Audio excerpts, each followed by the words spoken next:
welcome to the Deep Dive.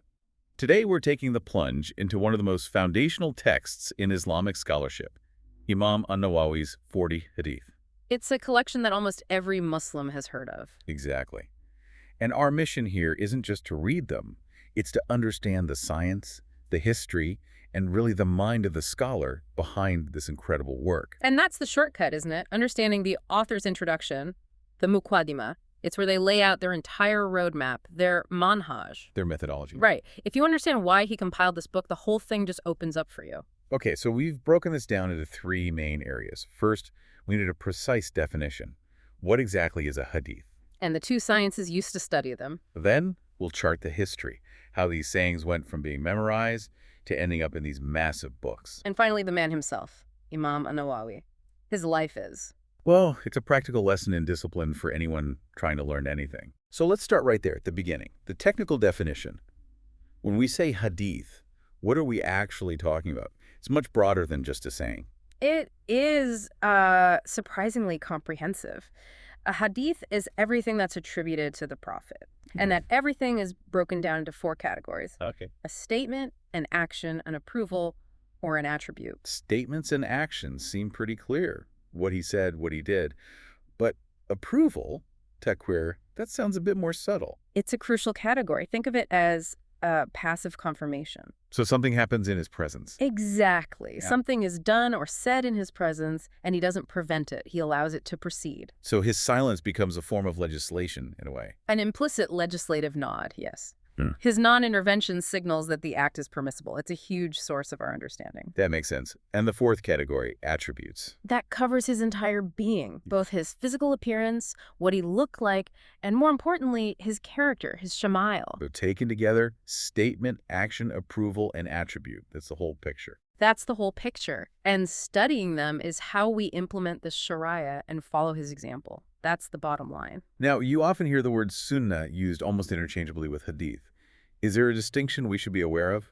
For general conversation, they're very similar. But in a more, let's say, legal context, sunnah often refers to the established practice. So the hadith is the report. And the sunnah is the practice derived from that report. You'd say combining prayers is the sunnah, not the hadith. It's a subtle but useful difference. Okay, let's unpack the two sciences of hadith. The sources split this into two main branches, which really helps organize the knowledge. It's a perfect tool for the learner. You have riwayah and dirayah. Riwayah, that's the transmission, right? Yes, think of it as the academic paper trail, the scholarly receipt. It's all about the isnad, the chain of narration. So the scholar of riwayah is basically the ultimate fact checker. Precisely. Is this narrator reliable? Is this person a known liar? Is the chain connected?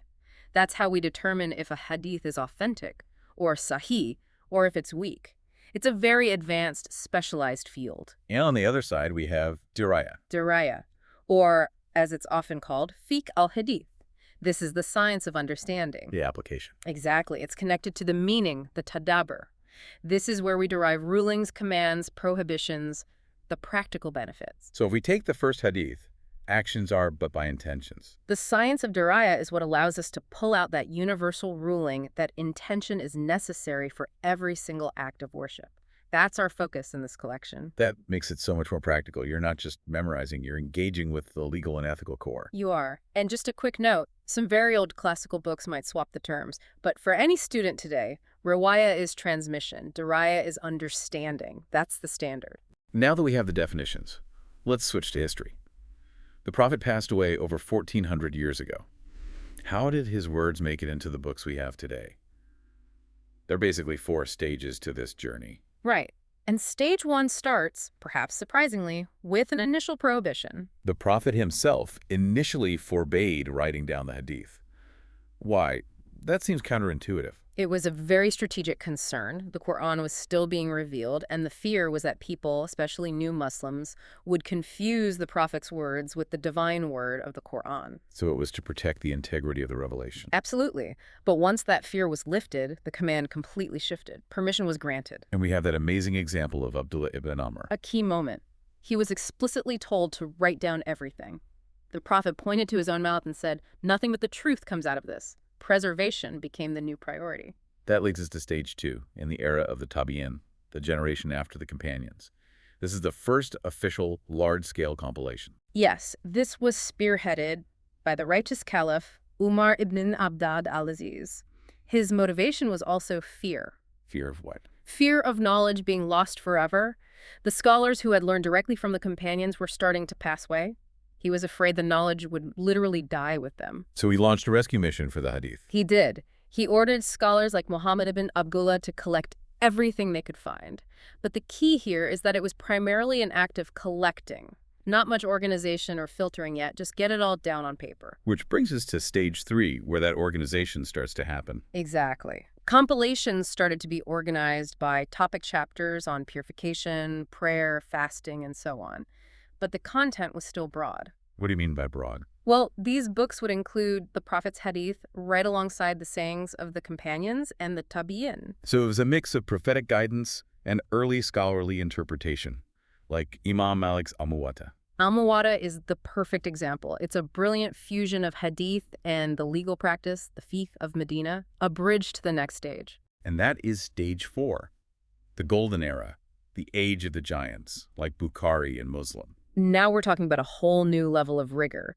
The methodology becomes incredibly strict. How so? 2 things. First, the books were organized by subject, but they contained only the hadith of the Prophet. The words of the companions were only included if they, say, explained a difficult word in the hadith. So it was purely the prophetic tradition. Purely. And second, the conditions they placed on accepting a narration, that scholarly paper trail we talked about, were just unbelievably strict. And that's what makes Sahih al-Bukhari and Sahih Muslim the 2 most authentic collections in history. Without a doubt, they elevated the science of riwayah to its absolute peak. It took them decades. Okay, let's shift from the history of the science to the man who compiled this specific collection. To understand this book, you have to understand Imam Nawawi. You really do. His biography.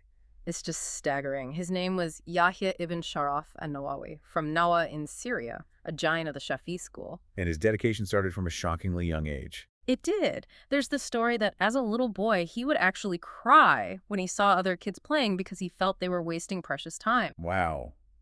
That's an intensity most of us can't even imagine. And that intensity defined his life. His daily routine is the real lesson here for any student of knowledge. Get this. He studied 12 different lessons every single day. 12 lessons a day on diverse subjects. But here's the crucial part. It wasn't passive. He would then actively review and teach 6 of those lessons back to his peers. 12 in, 6 out. That's how you cement knowledge. You force your brain to process it, to articulate it. It wasn't just about attendance. And beyond that insane academic schedule, his personal life was one of extreme asceticism, or zuhd. Extreme is the word. Constant worship, constant fasting. He actively minimized time spent on worldly needs. There's even a story that he would sometimes only eat dry bread hobs just to reduce trips to the bathroom. Let me stop you there. That level of asceticism, is that something we're meant to emulate? Or is it more of a reflection of the sheer dedication required of someone at that level? It sounds like a recipe for burnout for most people today. That's a great question. And no, you shouldn't necessarily try to live on dry bread. The principle is the lesson. The principle being? Being absolutely stingy with your time. The early scholars, the Salaf, had this incredible sense of urgency, wishing they could stop the sun, sharpening their pens while guests were visiting. Every single minute was accounted for. Nawawi embodied that. And the result of that discipline is the barakah, the blessing in his life and work. This is the ultimate point. Imam Nawawi died at the incredibly young age of 45. Only 45. Yet in that short lifespan, his output was monumental. His commentary on Sahih Muslim, Riyadh as-Salihin, this collection, they're found, as they say, everywhere that you find the Muslim. A short life, but an eternal legacy. Which scholars say is a clear sign of his sincerity and the immense blessing Allah placed in his time. It's not about the number of years, it's the quality of those years. So let's turn to the book itself. It's called the 40 Hadith, but it's actually 42. Why is that? It's just a tradition. The Arab custom of rounding off for a title, the number isn't the point, the selection criteria is. And that criteria was a concept called Jawami al-Kalim. Yes, comprehensive words. This was his guiding principle. Let's define that clearly. What does it mean for a statement to be comprehensive? It means the words are few, but the meaning is vast. A short phrase, maybe 3, 4, 5 words, but so profound its explanation could fill volumes. This was a special characteristic given to the Prophet. And the first hadith in the collection is the perfect example of this. The perfect example. Actions are but by intentions. So simple. But that principle is a pillar that underpins all of Islamic law, from prayer to business to marriage. An-Nawawi's genius was selecting 42 narrations that were all on that level of great principle. Okay, but here's the interesting part. We just talked about the extreme rigor imams like Bukhari placed on the isnad, the chain of narration. Yet Imam Nawawi, a master scholar, intentionally removes the isnad from this collection. Why? That's the key to understanding this book's purpose. It was a deliberate choice for the benefit of the average learner. For you, You wanted to make it accessible. he wanted to make it as easy as possible to memorize and to benefit from. He prioritized diraya, the understanding, over the advanced mechanics of riwaya, the transmission. He did the hard work for us, essentially. He did. He ensured the narrations were solid by pulling almost all of them, 28 or 29 of them, directly from Bukhari and Muslim. He guaranteed the quality so that we could focus on the meaning. Finally, you mentioned a point about scholarly etiquette when discussing things like weak hadith. Yes, it's an important lesson. An-Nawawi mentions a consensus on acting upon weak hadith for matters of virtues. Now, a later scholar might disagree with that, Yeah. but the etiquette is you don't just say Imam Nawawi was wrong. You use respectful language. You show honor for the tradition and the giants who came before you. It's a huge part of being a student of knowledge.